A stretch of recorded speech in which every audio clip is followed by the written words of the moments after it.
Shalom uvracha à tous ceux qui nous écoutent, nos amis, qui se trouvent un peu partout dans le monde. Je m'adresse à eux avec tendresse et je leur demande de dresser bien les oreilles. Bonsoir Yann. Bonsoir. Nous avons l'habitude de dialoguer, de causer un petit peu sur la paracha. Nous sommes la soirée de la Hiloda de Baba Salé, 3 Shvat. Et très important pour moi de parler des tzadikim. Pourquoi Abraham a réussi? Pourquoi Hachem, il a tant aimé Abraham, Yitzhak, Yaakov? Pourquoi il a aimé Yosef, à tzadik? Pourquoi il a aimé Moshe Rabbeinu, David Amelech, Aaron? Qu'est-ce qu'ils ont fait pour qu'il les aime autant? Si l'Éternel, béni soit-il, a consacré pour eux la parole pour toutes les générations après eux, et que chaque génération raconte et fait briller la parole de Hachem, la Torah, et que tous les personnes parmi les nations confondues, tout le monde parle de leur attitude, leur bonne attitude. C'est qu'ils ont compris quelque chose de Hachem que nous devons extraire, que nous devons apprendre, nous devons nous accoutumer, nous devons prendre les habitudes, apprendre les bonnes habitudes et les bonnes attitudes. Si je devais intituler ce cours à travers la vision rationnelle, ordinaire, mais extraordinaire. Nous allons apprendre de certaines personnalités, comment ils ont appris à prendre l'habitude pour rester soi-même. Seulement avec la confiance, confiance, c'est de Hachem. Parce qu'ils ont compris qui est Hachem. La source de Hachem, c'est quoi? C'est la miséricorde, la compassion. Il donne la sagesse, il donne l'intelligence. Il ouvre le cœur de l'être humain, même que des fois il est fermé. Pas seulement qu'il l'ouvre, mais qu'il va le bonifier, il va le rendre meilleur. Si je devais intituler ce cours, voici le thème. Je ferai en même temps une citation.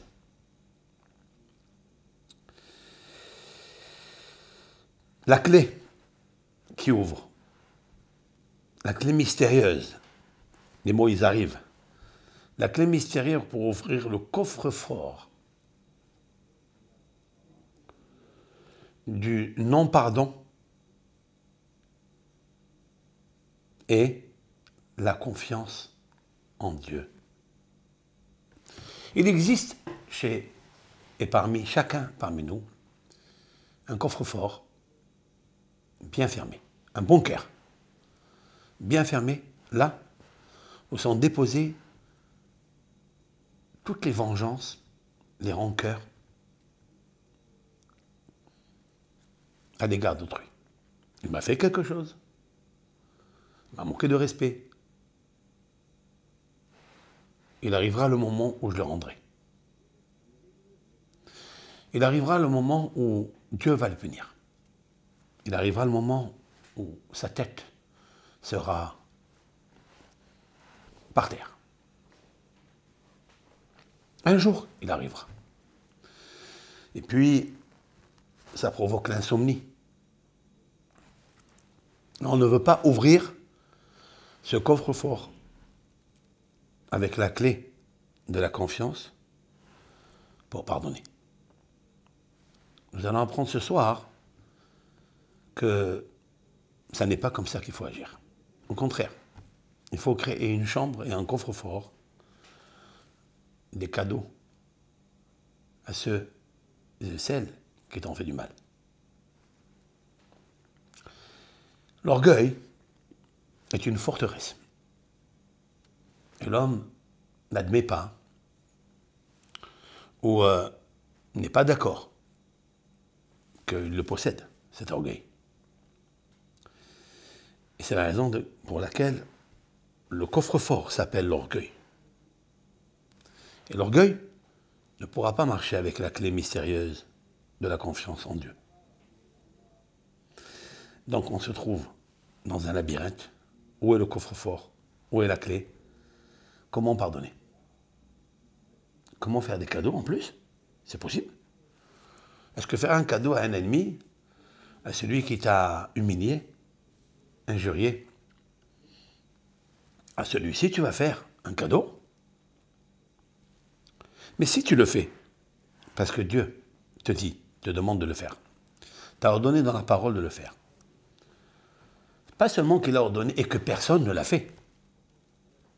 Nous avons vu comment Yosef Hatzadik, gardant toujours en tête les anecdotes de la Genèse, de Béréchit, n'a pas oublié qu'il y a 12 péricopes. Et vers la fin, Yosef, après tout ce qu'il a subi, à cause de ses frères, mal compris, et injustement, il reçoit des humiliations injustifiées, et quand même il leur dit à la fin, « Vous m'avez rien fait, c'est l'Éternel qui m'a envoyé. Ça n'est pas vous. » Et puis il leur dit quelque chose en plus. « Je vous ferai des cadeaux. Je vous bénirai, je vous donnerai à manger. Car l'Éternel, c'est lui qui est la clé mystérieuse de tous les événements. Ce n'est pas vous qui avez planifié cela. C'est l'Éternel. » Cette phrase-là, il ne faut jamais l'oublier. Mon cher Rabbeinu, qui va suivre l'essence même du pardon, il va pardonner à Myriam, qui a parlé la médisance sur lui. Et il va dire, El nar fanala. Elle devient lépreuse, et immédiatement, il se met à prier à Akadosh Baruch Hu. À Akadosh Baruch Hu, parce que la clé mystérieuse, c'est lui. Il aurait pu garder dans son coffre-fort le non-pardon, et c'est justifié. Des fois, on vous humilie, des fois, on vous ôte, on vous enlève des choses. Et ce n'est pas justifié. Alors vous pouvez, justement, les punir, ne pas parler avec eux, ne pas aller à leur fête, ne pas s'asseoir à côté d'eux, leur apporter en plus des cadeaux. Si peut-être faire un geste comme ça, hein, c'est montrer que vous êtes faible. C'est montrer que vous, qui n'avez pas raison. Quand même, il faut le faire. Oui. Yosef n'a rien dit. Moshe n'a pas fait l'action que Myriam, dont elle a accusé. Il n'a pas fait tout cela. Il avait des raisons parce que Dieu lui avait dit. Dieu est celui qui parle avec Moshe Rabbeinu. Moshe Rabbeinu, c'est son serviteur. Il a toujours validé ce que Dieu lui a dit de faire. Donc si Moshe Rabbeinu a répudié Tzipora, sa femme, c'est que Dieu lui a demandé. Comment ça se fait que Myriam, elle peut parler de lui? Donc c'est injustifié. Et quand même, il n'a pas fait un coffre-fort du non-pardon. Autrement dit, l'orgueil. Il a immédiatement baissé sa tête, levé ses bras vers le ciel. El na refa nala. Est-ce qu'on serait capable, nous aussi, de bénir nos ennemis et de dire, Éternel, guéris-les? David Ameller va prendre aussi cette bonne attitude. Il est le 7e patriarche. C'est la malchoute, c'est la royauté. C'est quoi un roi? C'est celui qui se trouve souvent dans le désarroi à cause des autres. Et que ce n'est pas justifié. Il reste roi. et une maîtrise. Et la clé du coffre-fort de l'orgueil, c'est le pardon. Il disait dans ses psaumes, ce grand psalmiste, il dit, mes ennemis, ils font ceci, ils me font cela, ils cherchent ma mort. Ils veulent même distribuer et mettre au tirage au sort mes vêtements au royaume. Et je leur ai pardonné. J'aurais pardonné. Plus que ça. Va'ani bahalotam.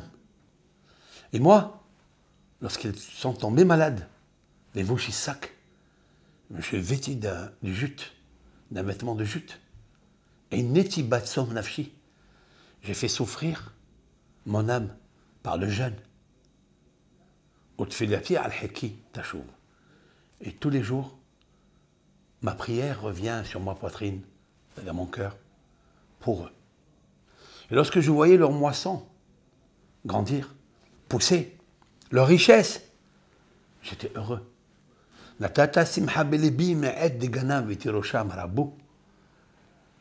Tu as donné la joie dans mon cœur, tu as donné la joie dans mon cœur. Natata.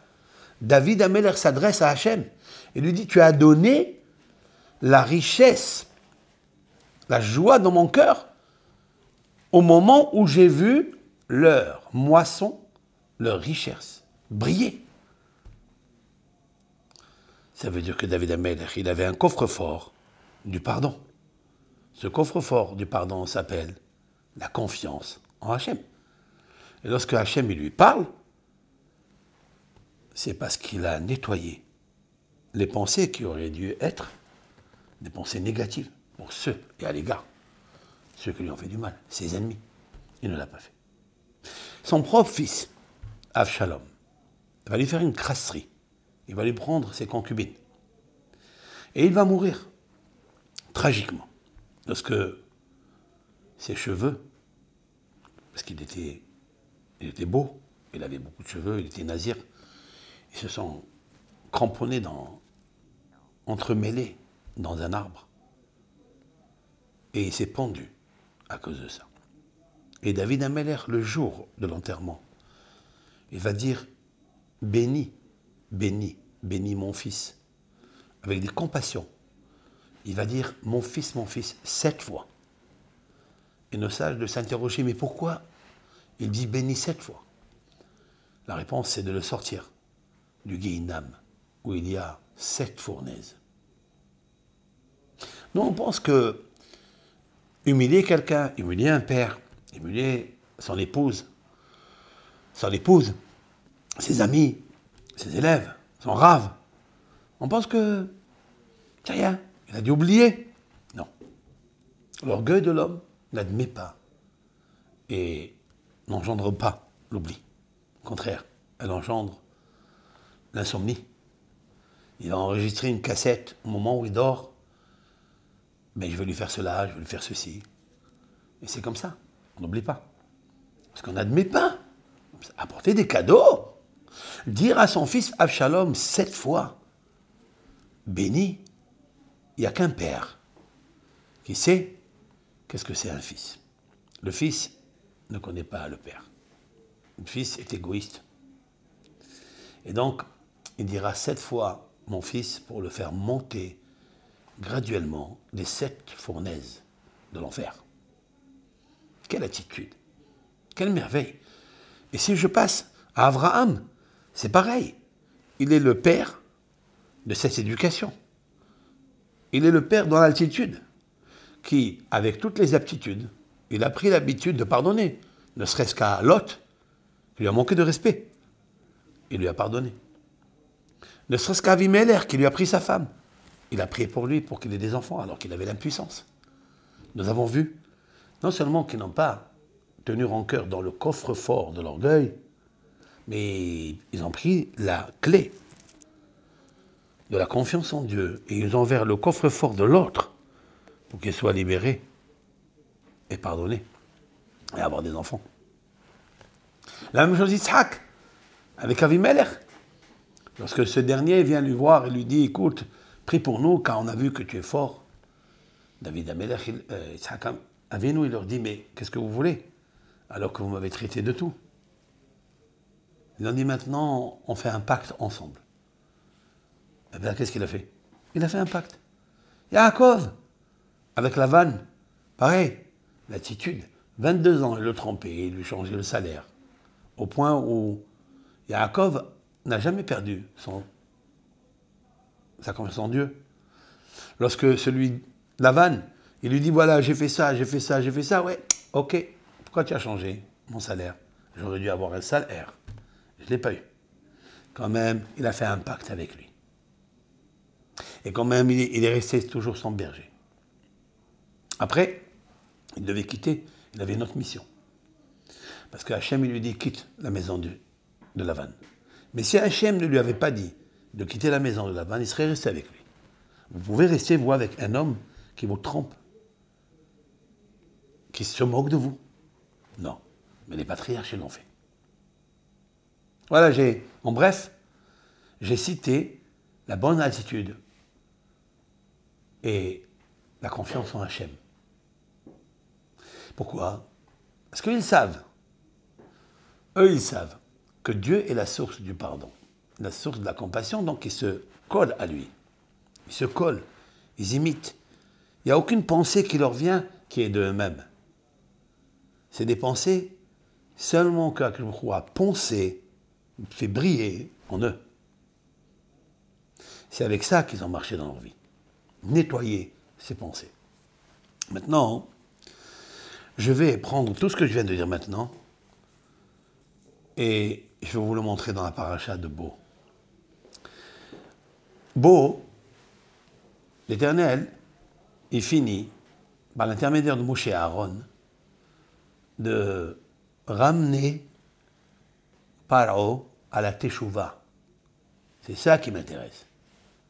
Un idolâtre, celui qui se prend pour un dieu, celui qui rivalise Dieu, celui qui prend les enfants de Dieu, il les noie, celui qui prend les enfants de Dieu pour cause de la lèpre qu'il a eue, il va se nettoyer en égorgeant 150 enfants par jour.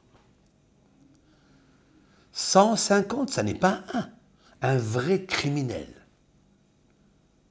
Et pendant un an, vous imaginez combien il a tué par jour? Par an? Ce qu'il a noyé? Un vrai criminel. Qu'est-ce qu'on aurait dit de ce monsieur-là? De ce rachat? Qu'il faut le prendre, l'exterminer d'un coup. Mon cher Rabbeinu, il sait que Akadosh Baruch Hu, l'Éternel, il est compassion, il est amour. Et le fait qu'il est amour, alors, il va lui donner la chance, la grande chance de faire Teshuvah.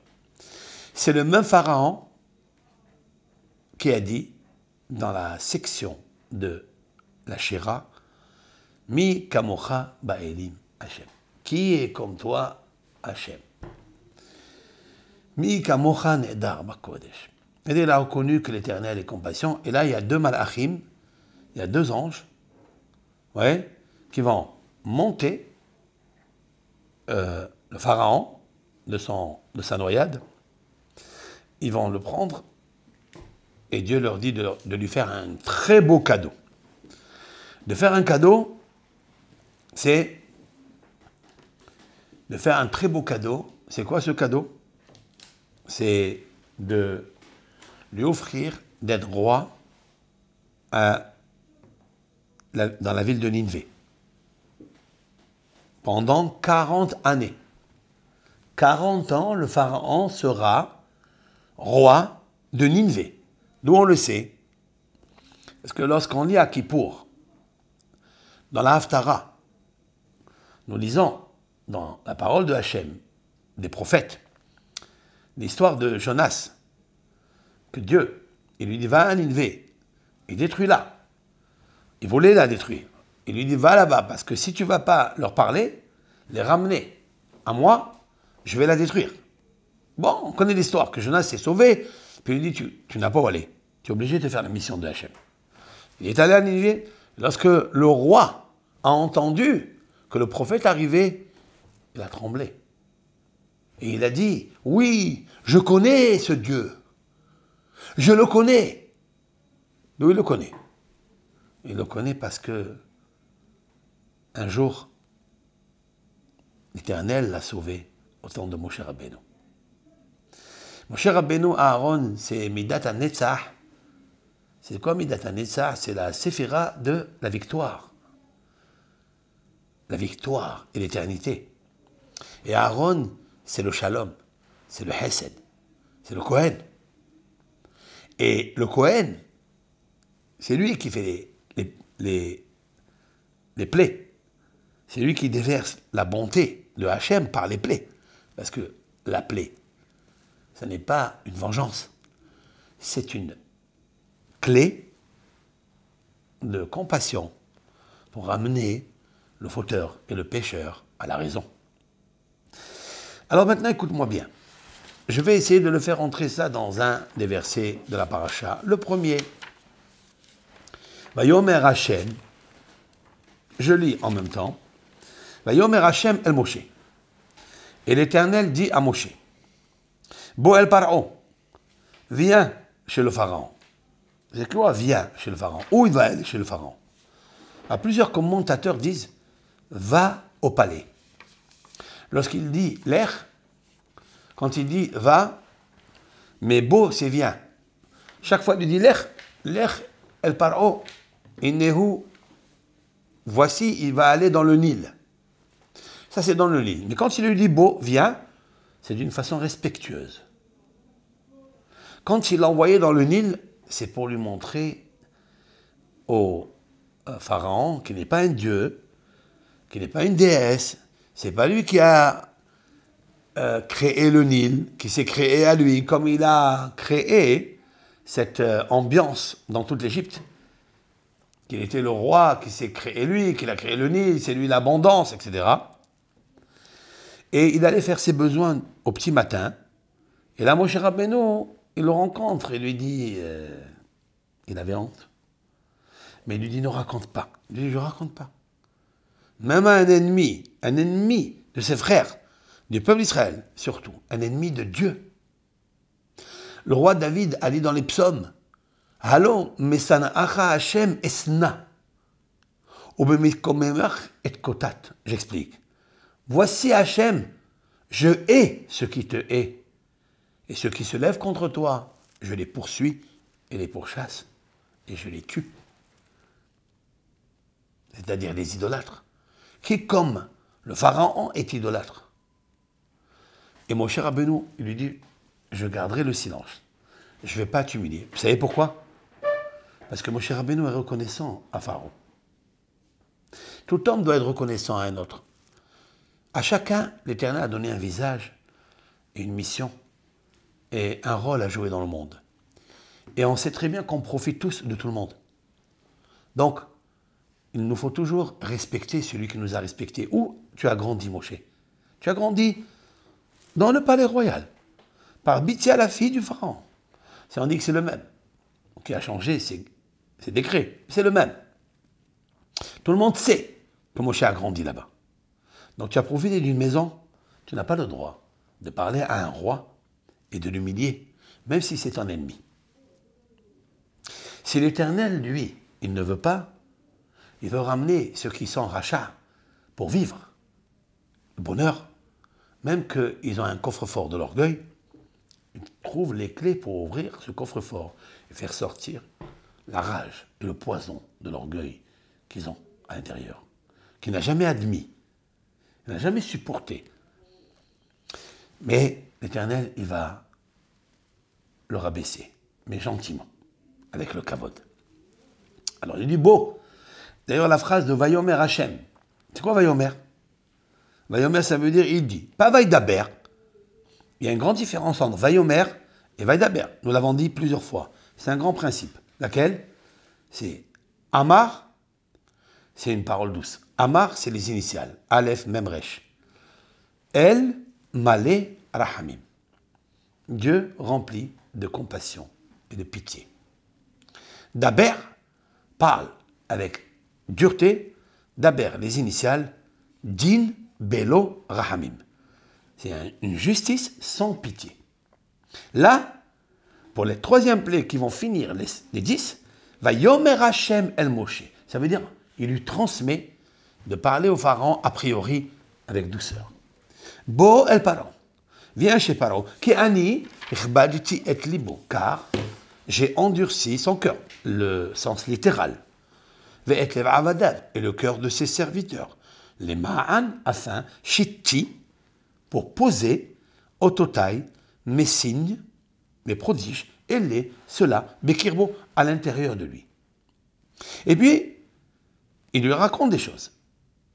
Nous allons passer après, dans le verset 4, car si tu refuses de renvoyer mon peuple, j'amènerai demain la sauterelle, la plaie de la sauterelle dans ton territoire. Il lui dit, il va y avoir tellement qui vont couvrir le soleil. Il n'y aura plus de lumière chez toi. Ils vont entrer de partout chez toi. Et etc., etc. Ils vont ravager tout ce qui reste.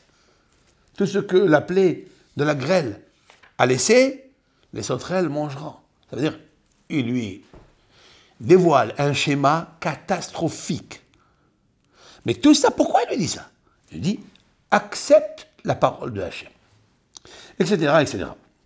Maintenant, j'ai une question. Lorsque tu vois un homme têtu comme ça, normalement, il faut le liquider en une fois. Dieu, il va lui dire ici, c'est un texte que j'ai relu, qui est très intéressant. Un texte dans Parashat Vaera, où l'Éternel dira à Moshe d'aller faire le déver. Le déver, c'est la plaie de la peste.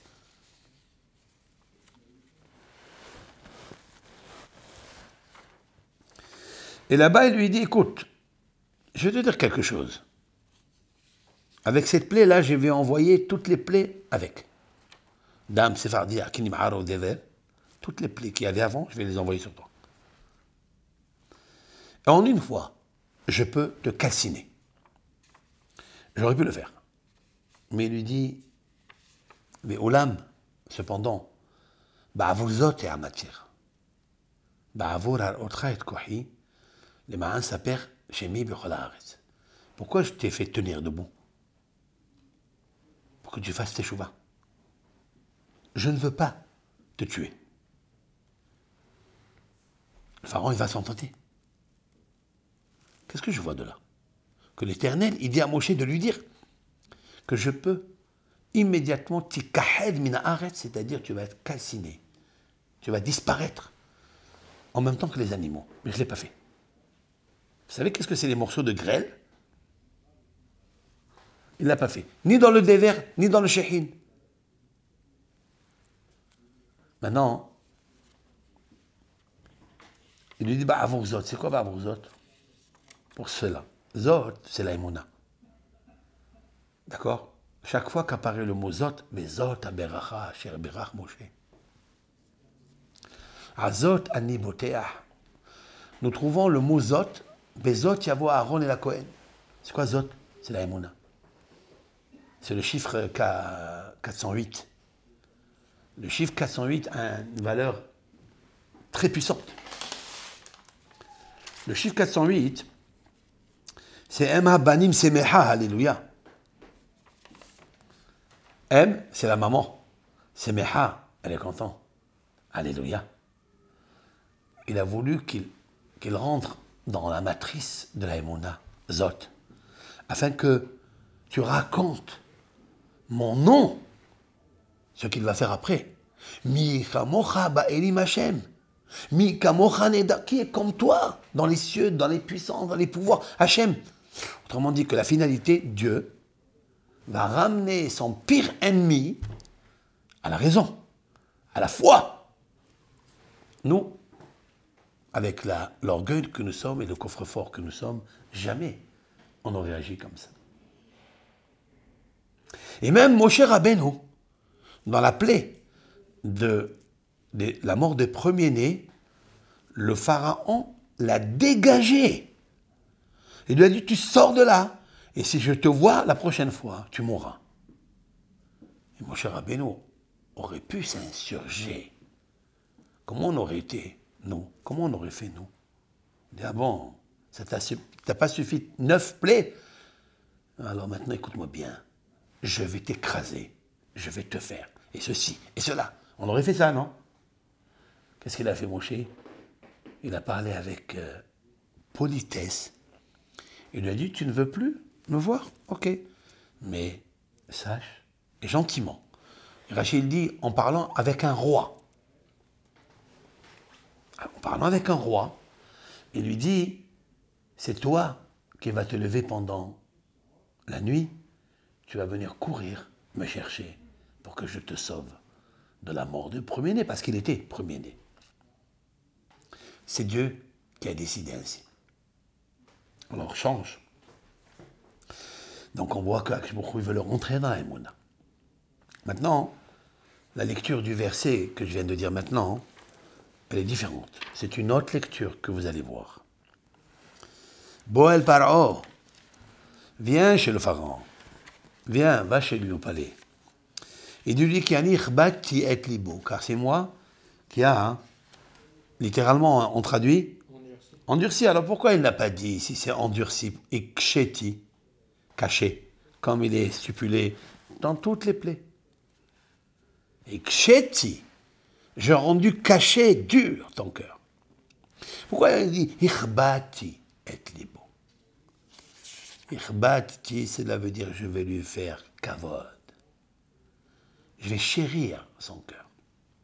Son cœur, il va devenir précieux, près des cieux. Il lèvera un jour ses yeux, il dira Hachem. Combien des fois on reçoit des châtiments et on suppose que l'Éternel, parce qu'on est opposé à lui, il nous punit, il nous châtie. Comment on ne prendrait pas le principe d'a fortiori du Pharaon? Nous avons fait les péchés du Pharaon. Nous avons commis l'idolâtrie. Nous avons noyé des Hébreux. Nous avons tué une mouche. Et quand même, nous rentrons dans notre coffre-fort, on s'enferme là-bas, et on prend la clé, on la jette. Et on dit, j'admets pas ce que Dieu a fait pour moi, contre moi. J'admets pas pourquoi celui-ci, Dieu ne l'a pas puni encore, qu'il m'a humilié devant tout le monde. J'admets pas comment il m'a offensé, comment il m'a vexé. J'admets pas et j'admets pas et j'admets pas. Et après on s'est dit, bon, allez, on va oublier. Mais nous laissons l'enregistreur ouvert, même dans le boulot, même en vacances. On prend avec nous ce message qui revient, qui revient, qui revient. Pourquoi? Parce que nous sommes rentrés dans le coffre-fort. Il y a l'écho. Hein? L'écho. Il y a l'écho, absolument, qui revient et qui revient et qui revient, qui nous poursuit. Pourquoi?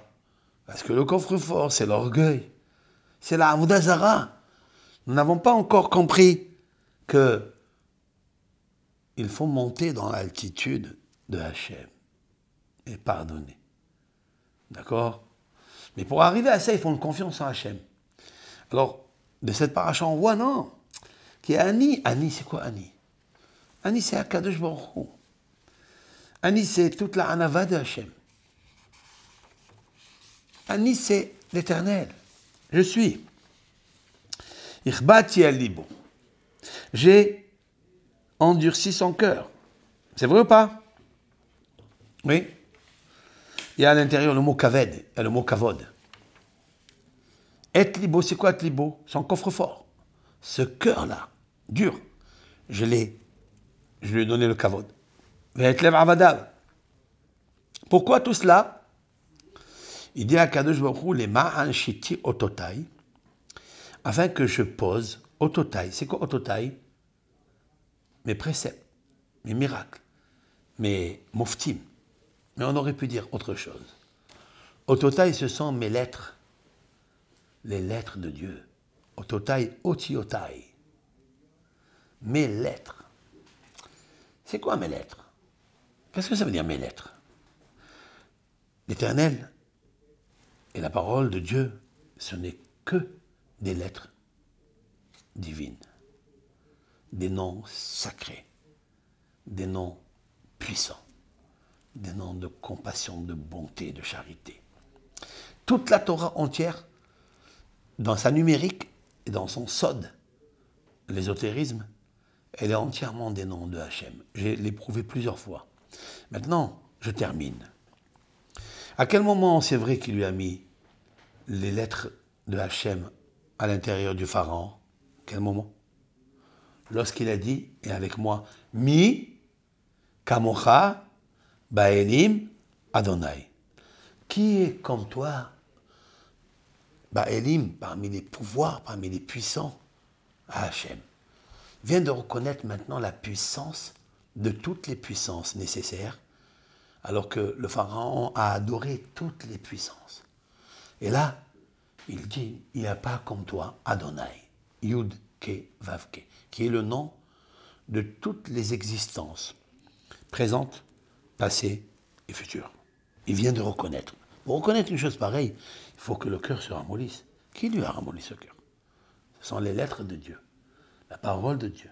Ce sont les lettres qui se trouvent dans Dam, dans Tsefardéa, Kinim, Harov, parce qu'il y a des secrets énormes dedans, mais tous des douceurs.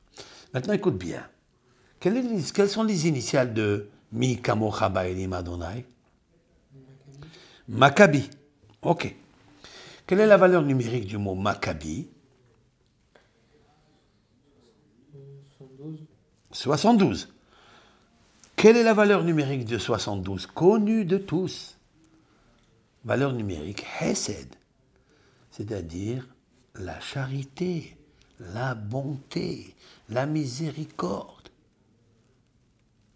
Voilà où Hachem, par Moshe et Aaron, est arrivé à ce paro où le Ra est dans son milieu. P, Ra.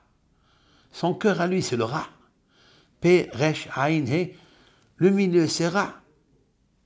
Et P, au début, lui qui a dit, qui est Dieu pour que je le reconnaisse? Je ne connais pas Dieu. Tu ne connais pas Dieu? Ok. De ta propre bouche, tu vas dire, Dieu est grand. Mi kamocha ba'elim Hashem. Comment on arrive à ça? Par la miséricorde des 72 noms divins. Les 72 noms divins, c'est le nom de Hachem, Yud Ke Vav Ke, qui planifie tout. Nous devons, à partir de maintenant, nous conduire avec ce Mi kamocha ba'elim Hashem. Et au contraire, je devrais ouvrir un coffre-fort avec une grande chambre, plein de cadeaux, plein de Mi kamocha ba'elim Hashem, à tous ceux et celles qui t'ont fait du mal, qui t'ont oublié, et n'ont pas pardonné. Et que, en leur donnant ces cadeaux, ils vont réaliser la honte et les actions et l'attitude mauvaise qu'ils ont eues à ton égard. Seulement toi, toujours, prends la clé du coffre-fort de l'orgueil, la clé qui ouvre l'orgueil, qui écrase l'orgueil, et dis toujours, Hachem, j'ai confiance en toi. Tout ce que tu fais. Et maintenant, fais-moi rentrer dans ton coffre-fort à toi. Il existe un coffre-fort qui s'appelle Hachem? Oui. Le roi Shlomo, dans les Proverbes, il dit, Migdal, Oz, Shem Adonai. Migdal, c'est une grande tour, un grand château, une grande forteresse, grand coffre-fort. Shem Adonai, le nom de Hachem. Bo Yarutz Tzadik Venisgav. Là-bas, avec lequel court le Tzadik Venisgav et il est renforcé. Si tu veux être renforcé, rentre dans le coffre-fort d'Hachem. Et dans le coffre-fort d'Hachem, il y a un cœur. Et ce cœur, il a une clé qui s'appelle le pardon. Donc sors de ta chambre du non-pardon pour entrer dans le coffre-fort du pardon avec la clé de la confiance. Au nom de Yud, Ke, Vav, Ke. Et avec ça, tu auras réussi. Ça ne va pas venir en une fois. Tu ne vas pas l'obtenir en une fois. C'est je recommence. Et je recommence. Et je refais. Si j'échoue, je tombe, je remonte. C'est ça qu'il lui dit dans Parashat Vayera. Ba'avur zot et amatira. C'est quoi ba'avur zot et amatira? Par rapport à la émouna et la confiance en moi, je t'ai fait tenir debout. D'accord? Ça, c'est le sens simple. C'est-à-dire que je ne t'ai pas tué, mais pour ma part. Et amatira, je t'ai fait tenir debout, roi à Ninive. Et amatira, Omed. Omed, ça veut dire que tu es le roi. Comme il est marqué à propos de Yosef. À l'âge de 30 ans, Yosef s'est tenu debout devant le roi Pharaon. Waouh! Tu écoutes? Pharaon, il aurait dû apprendre de Yosef. Parce que Yosef, il a purgé 12 ans en prison après toutes les catastrophes qu'il a eues. Les injures, les humiliations qu'il a eues. La vente, comme une savate. Et Yosef, il sort de là, parce qu'il a confiance en Hachem. Il n'est pas dans un coffre-fort, il est dans un puits qui s'appelle les oubliettes, pendant 12 ans. Mais Dieu a travaillé en lui, parce que lui, il a confiance en Hachem. Il a oublié ses frères. Son premier enfant, il l'a appelé Ménaché, parce que au début, il a commencé à dire « Waouh, qu'est-ce qu'ils m'ont fait? Ils m'ont père, je l'aime. Ils m'ont arraché de l'amour de mon père. » Il a commencé à réfléchir, Comment on fait, nous? On ne s'arrête pas. Et dans notre boulot, et dans notre voyage, et dans nos vacances, on amène avec nous. Ce que vous êtes, vous y êtes. Qu'est-ce qu'il a fait? Il a pris cela, il a brisé cela. Il a nettoyé ses pensées. Et il a appelé son fils Ménaché, Kinachani Elohim, car Dieu, le Tout-Puissant, en qui j'ai beaucoup confiance, et totalement confiance, fermement confiance, Nachani, il m'a fait oublier toutes les peines et les tragédies que m'ont fait subir ma famille. Et là, à 30 ans, emmène devant Pharaon, comme s'il lui dit, à copie de moi, un jour, ne m'oublie pas, Pharaon. Un jour, toi-même, quand tu oublieras Dieu, et tu rappelleras à l'ordre, et tu diras, mais Machem, je t'ai fait tenir debout, roi à Ninive, 40 ans. Ce n'est pas un beau cadeau qu'il lui a fait à nous, Rabotai, d'ouvrir à partir de maintenant un petit coffre-fort dans notre cœur, plein de cadeaux pour ceux et celles qui t'ont fait du mal. Et avec ça, guérir et surmonter par le bien le mal. Et devenir fort. Quand on devient fort en Hachem, eh bien, on a du réconfort et on oublie le réfort que nous avons subi avant. C'est vrai? Donc je dirais une deuxième citation.